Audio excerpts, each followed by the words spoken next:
I've always considered myself a spiritual person, but a spiritual person with their feet on the ground and not with their head in the sky. And this week has held kind of an interesting theme around, I've been catching quote unquote spiritual teachers talking about how they're actually letting go of a lot of the either the perception, perspective, even constructs that they were kind of working through and teaching from, and really coming back to this basic, like, you get to be human. And this is something that I've been talking about for well over a decade. And so it's nice to notice and feel that there's a little bit of a shifting around this, because one of the things that I see as the greatest suffering for people is when they think they should be different than they are. And so what I want to talk about today is that even if you're taking a spiritual path, which to me a spiritual path is just remembering who you are, not just as the human, but we also have to understand that we're having a human experience. And the greatest suffering that I see is that people think if they're taking the spiritual path, that there's this kind of like, you need to be holy, right? So the theme of today is you don't have to be holy. You get to be human. And I want to dive into, like, what does that look like on a practical level? How to be spiritual, but with your feet on the ground. So let's dive in.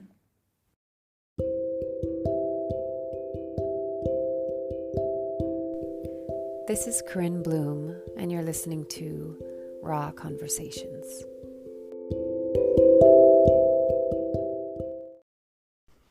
So if you've been following me for a while, you know that one of the things that I talk about a lot in this process of whatever you want to call it, growth, expansion, remembering, coming back home to who you truly are, is that we've got to let go of judgment.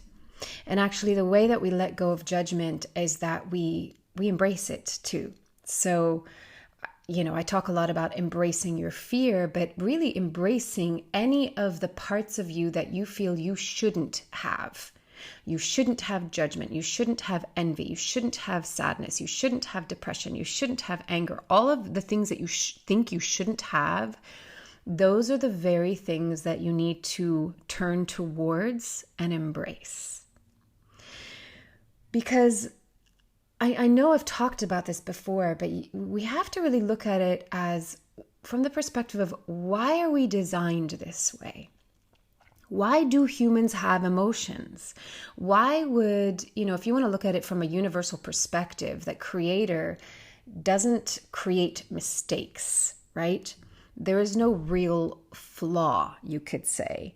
So if we came from the perspective that everything has a reason, it has a purpose, it has a use. Like, what if we were to believe that the way that we were designed is actually brilliant and amazing and miraculous, rather than flawed and problematic and damaged and broken? And that the latter is much more of a societal idea to make you feel like you're not good enough, to make you small so that you don't remember how powerful you are, to keep you in a state of fear and division.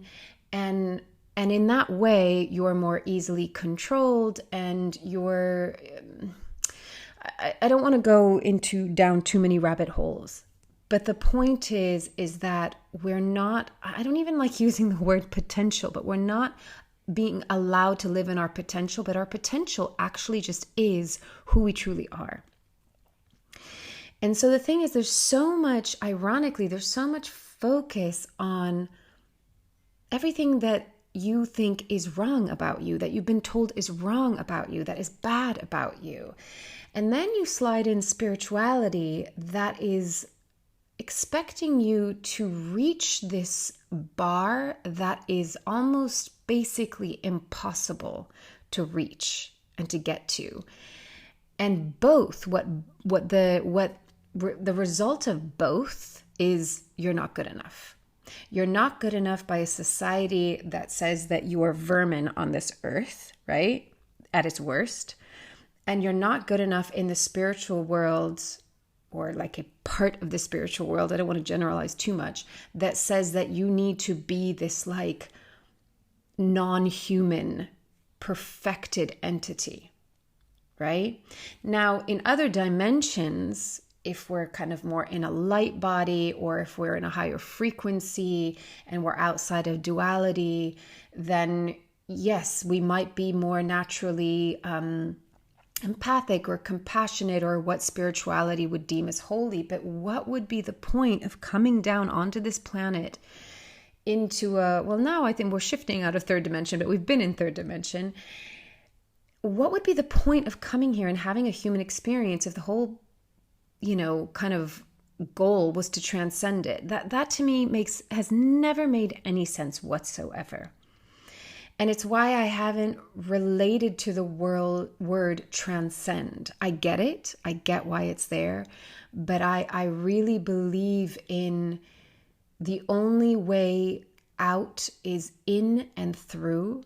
And it's via the embodiment of our humanity, of our emotions, of our senses, but not being at the mercy of them, right? Learning how to work with them so that the tail isn't wagging the dog. But it is through the experience of being human that is so rich and so textured that like in other dimensions where they might be like, oh God, that's really interesting. That's really interesting. They get to feel. What makes being human so unique is we have emotions. And I'm going to try and speak to that a little bit today too. I could do a whole podcast specifically on emotions, which I will, and I have done a bit before, but it's a never-ending topic, you could say. But I want to bring that in a little bit today because there is such a value to our emotions. There's such a unique aspect of being human. And I've always seen that the human is like this bridge, it's almost like the tree. I like the analogy of the tree because the tree has its roots in the earth, its branches reaching out to the sky, to the heavens, to the stars, but it has this trunk in between, right? And I think humans are that. We are very much the space between earth and the cosmos. And actually it was Richard Rudd that was naming someone who, now I cannot remember the person's name, that was saying something really beautiful about like the human is the horizon between the earth and the heavens. And so it's very similar to the way that I perceive it, that we are this magical creation of both. We are made of the earth and we are made of stardust. And that's profoundly miraculous if you really think about it. Like, how beautiful is that? So I think as I've been speaking to these past months, like we are in a time of the demolition, of the deconstruction, of the, some people are using the word purging, of the letting go, of the releasing, of the unraveling of so many old, stale beliefs and quite frankly, lies of who we've been told we are, but actually it's not who we really truly are. And so now is a time of remembering. And if we can actually bring these words into our practice where you're not reaching, you don't need to reach for enlightenment. You don't need to reach for holiness. You don't need to reach for better than thy, whatever. This is a remembering, right? And as we remember our divinity and as we remember and reawaken all of our dormant abilities, we need to really honor that the arc of this experience of growth can only really happen in this human body, in this human experience, right? So we need to learn to actually bow down in reverence to the human experience.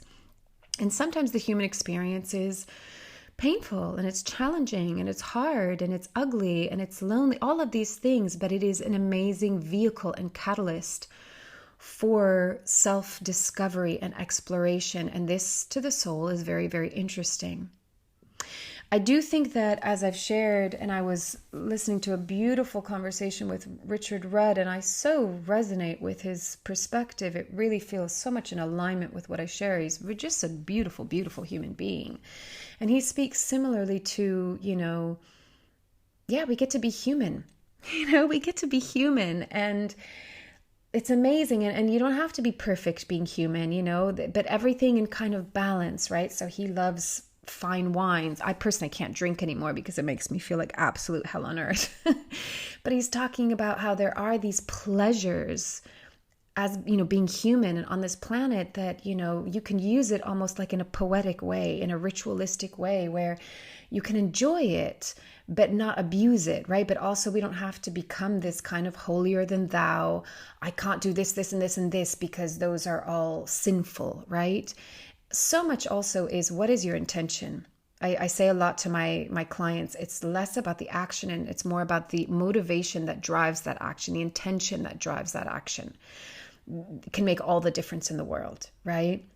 So our intention, and when I say intention, it also, that doesn't need to be, oh, I'm holier than thou, and I'm a saint, and I'm, pure beyond. No, if your intention is to walk through life with heart, with authenticity, with truth, with honesty, with integrity, but that doesn't mean that you can't have, again, if it's your choice, a glass of wine, or it doesn't mean that at times you're not going to go into anger or into envy or into these things that spirituality or even religion has said, oh, that's bad. You're a bad human being. You're sinful, right? You're going to have bad karma, or you're going to go to hell. And like, no, we are perfectly designed. All of these are aspects to help us self-reflect, to help us feel, to help us understand, to help us open our heart more, to help us have more empathy, to teach us how to communicate better. Like, it's all part of the perfectly orchestrated design of being human.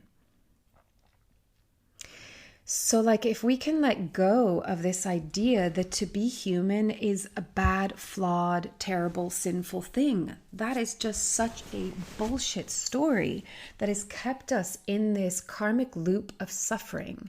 And what I mean by karmic loop, I mean just it's on repeat, right? It's the broken record that keeps on going around. And Richard Rudd was talking about this as well, that he feels like we're coming out of that cycle, that we don't need to learn through suffering anymore. Suffering, I mean, I as I said at the end of last week, I bow down to my shadow. I bow down to the times in my life that have been really challenging, because even though maybe they were, hell going through in the moment, I learned so much. I grew so much. So I really bow down with reverence. And I also recognize, I feel like I've learned a lot from that, and I can graduate now. And so I feel like as a collective, we can also begin to graduate from, we don't need to only be learning through suffering. If you have not yet faced your shadow, then you might still be walking that path because there's value to it. It's not about the universe or God or the creator punishing you.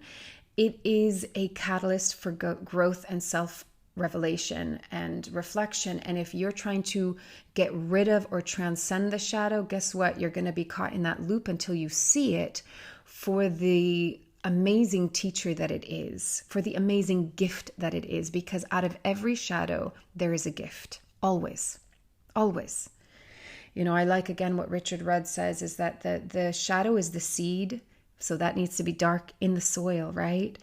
The flower is the gift that comes out of the shadow. And then what he calls the city, which I don't know what my version of that would be. Like, maybe you could call it your true potential or your authentic expression, beyond the gift, like the wisdom that your soul brought into this world. That's the fruit of the plant, the fruit of the flower, right? So there's always a progression, there's always a growth. And I think, if the universe is constantly expanding, humans, plants are always growing. Humans are no different, right? The soul, and even you could say the human, to a certain degree, even the ego likes growth, right?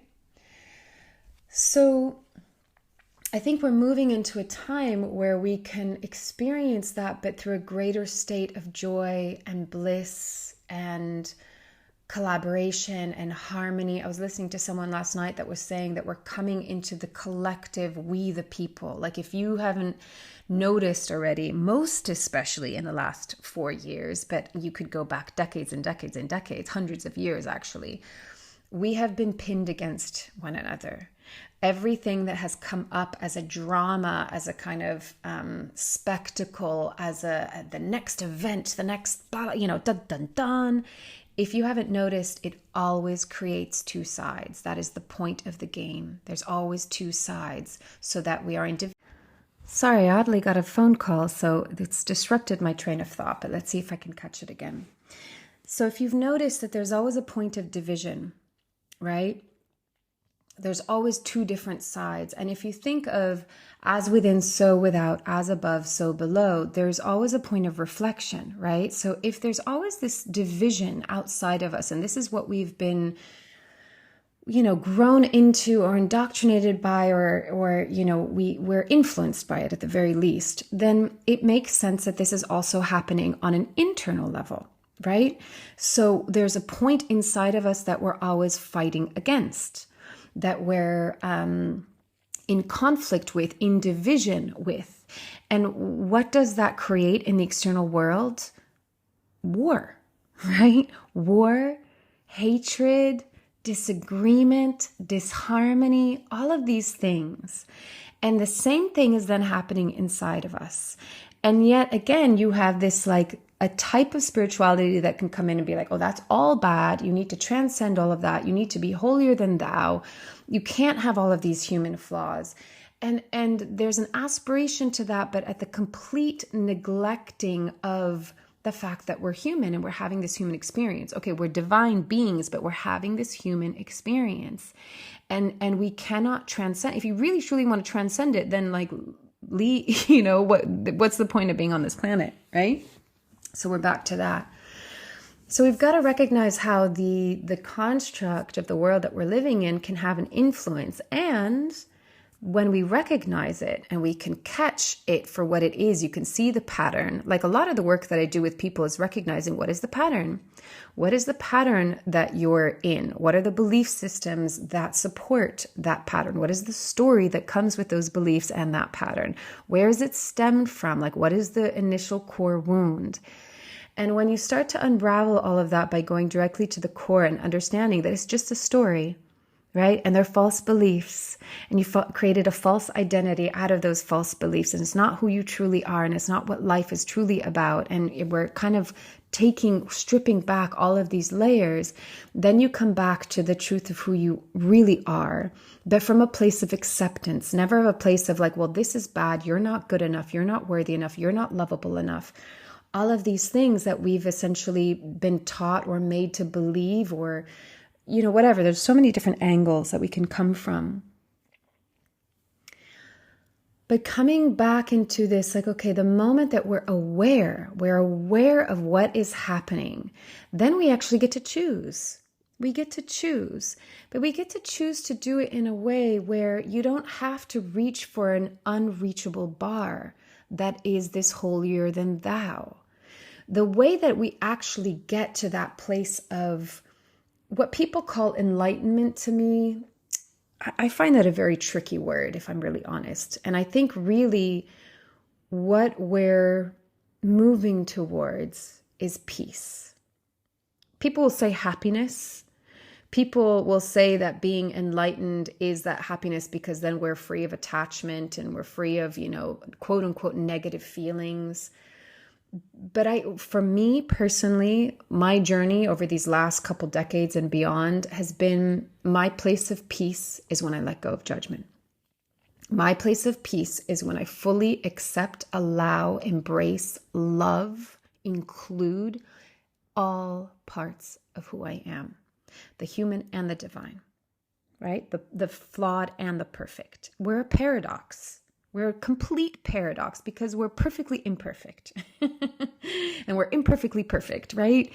We're a paradox. And I think the moment that we can let go of all of these shoulds and let go of either the feeling like you are flawed and evil and sinful, or that you need to be holy and pure and angelic, when we let go of either those extreme ends of the spectrum and we come to the horizon, we come to the tree trunk, we come to that middle place between the earthly and the heavenly, that's when we get to be in peace and in our greatest potential, quote unquote, because that is the beauty of the human that is between both realms.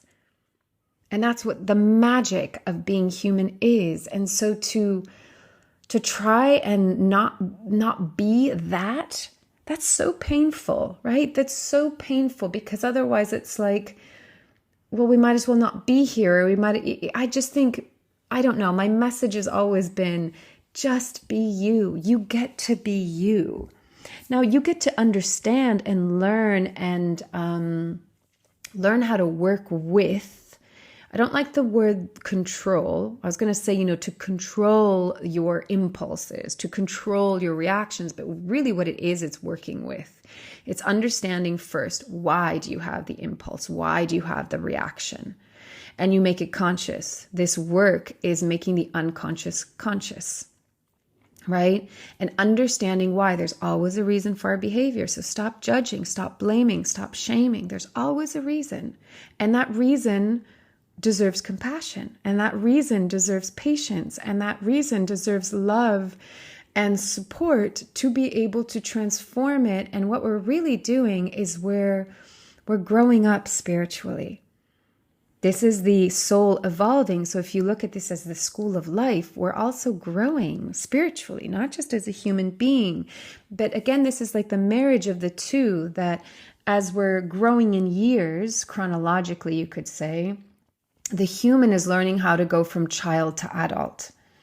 But the soul is also evolving and developing. So you might have come as like a very young soul, or kind of a teenage soul, or you might be an old soul. But regardless, we're all still here growing, all of us, right? There's still so much to learn. That's the whole point, right? And so there is this kind of parallel growth that happens kind of in same, but different ways.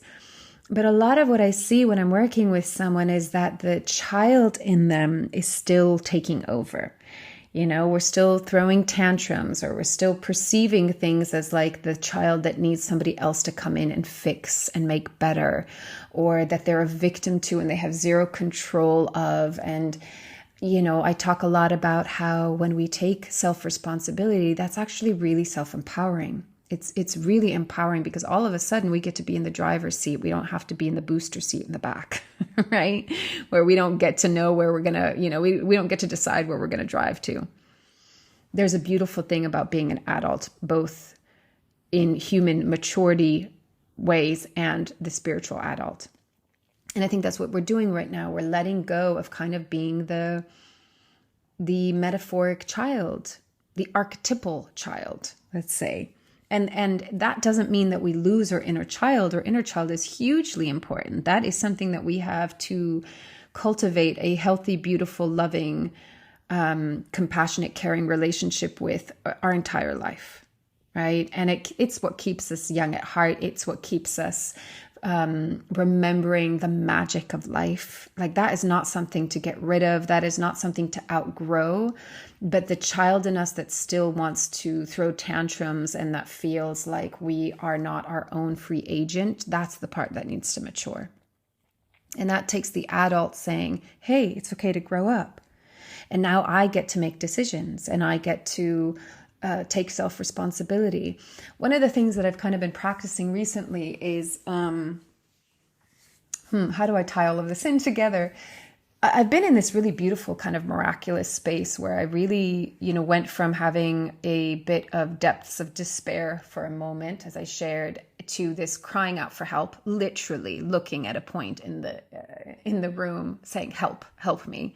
And then having this magic and these miracles come forth out of that, like instantaneously. And from that moment, I really feel like I've been in conversation with, and in relationship to just the unseen magic that's around me, the unseen support and guidance. So I speak to my higher self and my guides and my angels and my ancestors, any being that is unseen, that is of the highest vibration, that is here for my highest, greatest good. I'm giving them permission, guide me where you feel you can guide me. Help me where you feel like you can help me. Support me where you feel you can support me. And sometimes I ask specifically, because the thing is, we have free will and they cannot interfere. And dropping into this like deepened relationship with that, and just with life in general, and how everything is interwoven, and creator, and just the magic of existence really has put me in this place where I finally, maybe for the first time, truly in my life, for this extended period, do I feel supported. Like now I get it. I'm like, oh, I am supported. Whereas before, my relationship to it all was quite conditional. And it feels less conditional. It feels more unconditional, because I'm understanding that I'm actually not in the past when things haven't worked for me and I'm like, fuck you, and I give the middle finger to the universe. I recognize it as like, oh, but that was just me fighting me. Right? And it's easier to blame something outside of us. But when we recognize like the law of one, that we are that too, it's like, oh, you're just fighting against yourself, Corinne. But what I'm recognizing is that what I want to tie in is this element of self-responsibility. There's something that's actually really liberating about it, because I'm going to give you a really mundane example, but it was interesting what it did to me energetically, because I'm so in tune now around, I feel very sensitive to when I'm kind of walking a path or a line of integrity and when I'm not, and when I'm in a state of like real gratitude and in harmony. That's the best way I can describe it, is really like in harmony. And so you catch when you're kind of slightly out of harmony. So the example was, where the country that I was living in before, the recycling, you would put the paper into one thing and you'd put plastic and bottles and cans into another, right? It was only divided in two, and then you had the regular rubbish.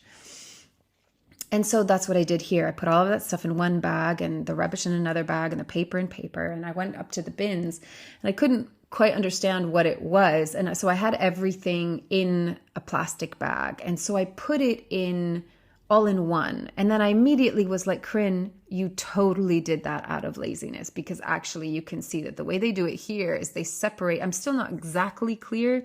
Like they separate the glass into one and the plastic. I don't know where cans go. It's a little bit confusing, if I'm really honest. They should literally just write it out. But instead of going in and like retrieving the bag and opening it and taking the things out and putting them in their right place, I put like what was the majority and I put it in there. And I immediately was like, ooh, that was out of integrity. Like that didn't feel good. I just immediately felt it. Now, I didn't go into the old school, oh, you're going to be hit with bad karma. You're a terrible person. You're a sinful person. Something bad's going to happen. But I immediately said, you know what? I'm sorry. I take responsibility for that. Immediately it was like, I will rectify that, and somehow, because I want to be in integrity. I want to be in harmony. And this isn't about like playing the rules of, society, because there's a lot of bullshit rules where I'm a total rebel and I will say no, because it is totally manipulated and unethical. But with things like this, like all in good reason, right?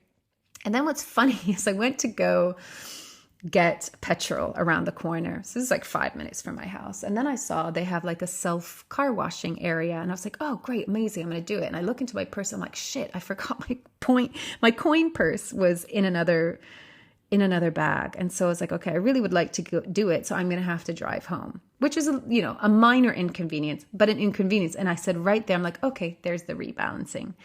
So it's not karma as far as punishment, but there was something in me that I wanted to realign back into balance. And so I laughed, I chuckled. And see, this is the beautiful thing, is when you take judgment and when you take shame and blame out of the picture and you realize you're never being punished, you have a sense of humor. You can have a sense of humor. So I had this sense of humor around like, oh, okay, here's my inconvenience, that's like kind of the slight, like not the payback, but the recalibration and the rebalancing of whatever inconvenience I might have created because I was being lazy.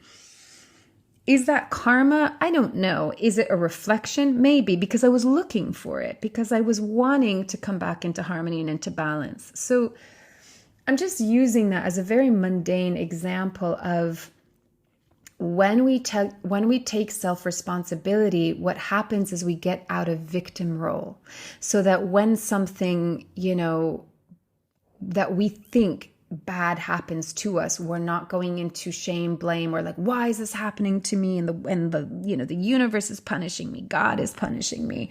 No, it's not. It's not about that. We can completely reframe, because everything is about perspective.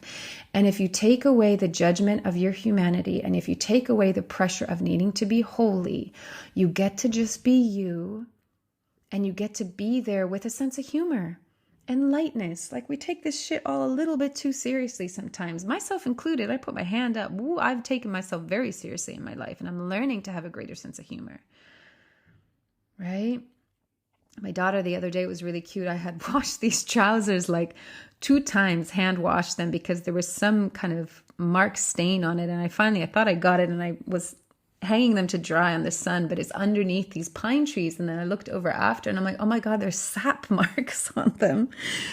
But I was almost laughing, I was like, oh my God, this is going to be the 3rd time that I'm washing these bloody trousers. And my daughter says to me, oh, but you're still smiling, right? Like, that was not my former self. My former self, when I was in a place where I wasn't happy.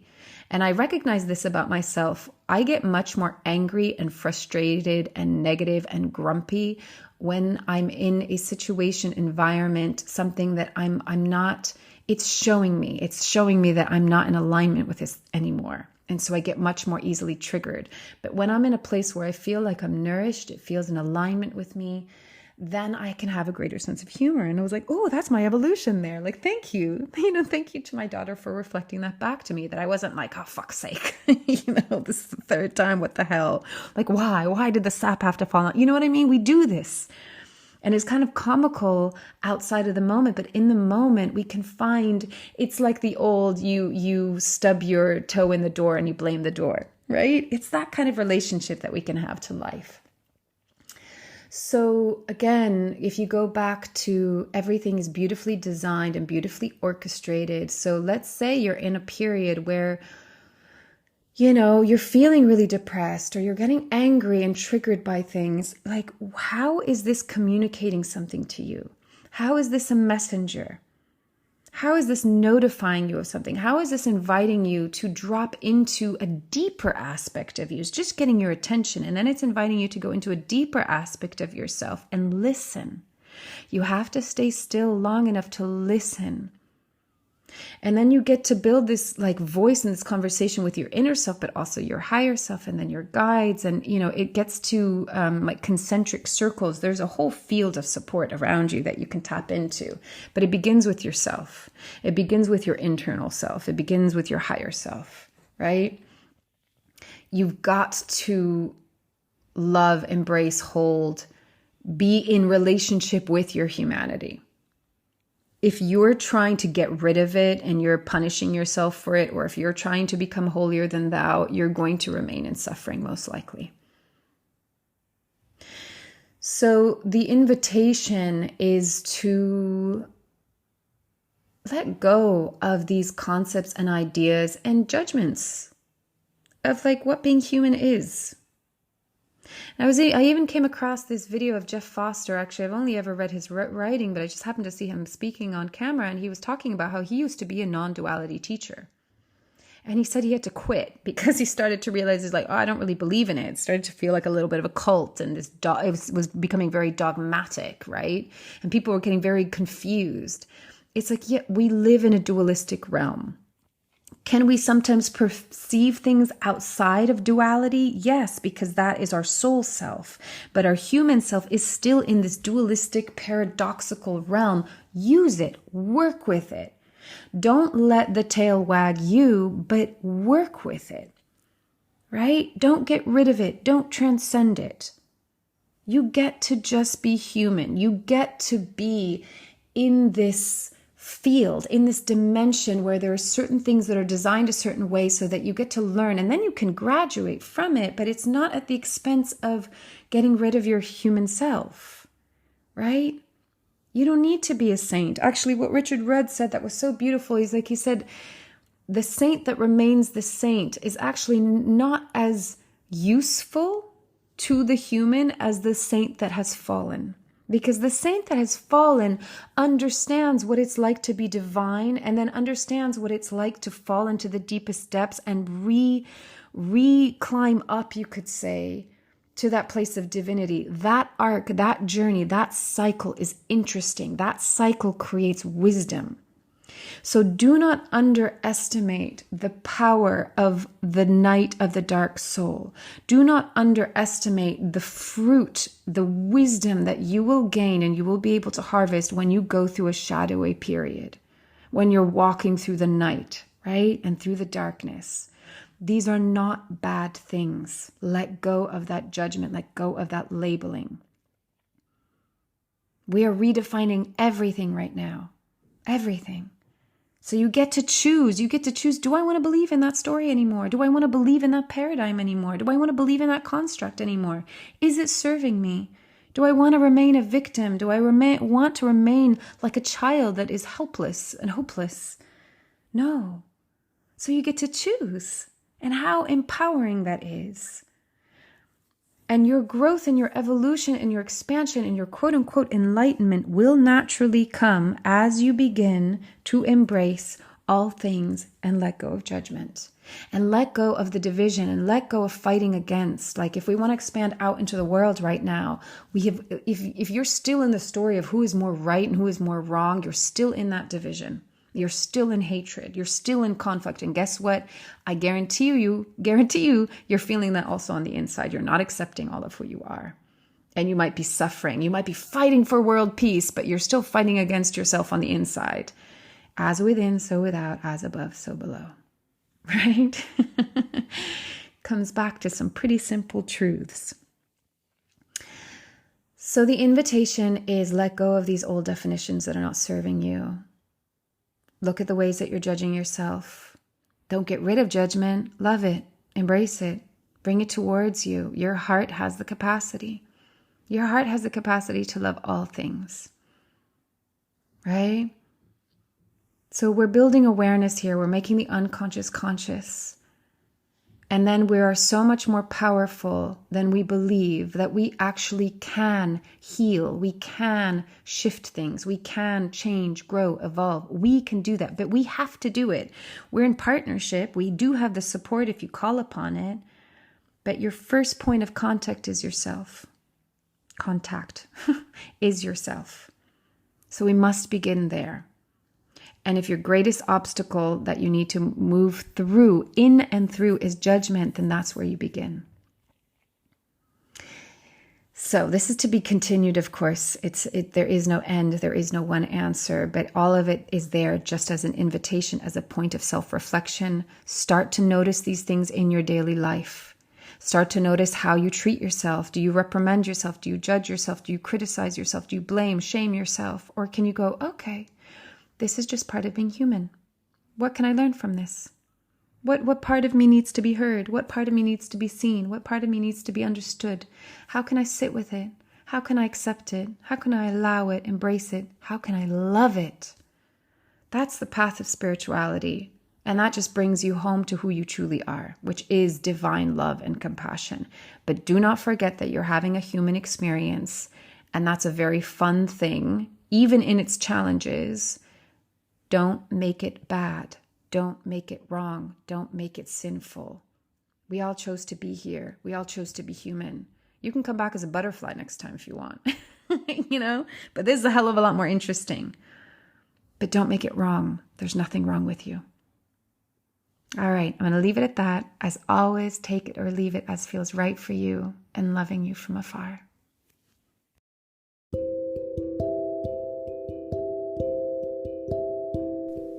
You've been listening to Raw Conversations with Corinne Bloom. Thanks so much for showing up, listening in, and being a part of the conversation with me.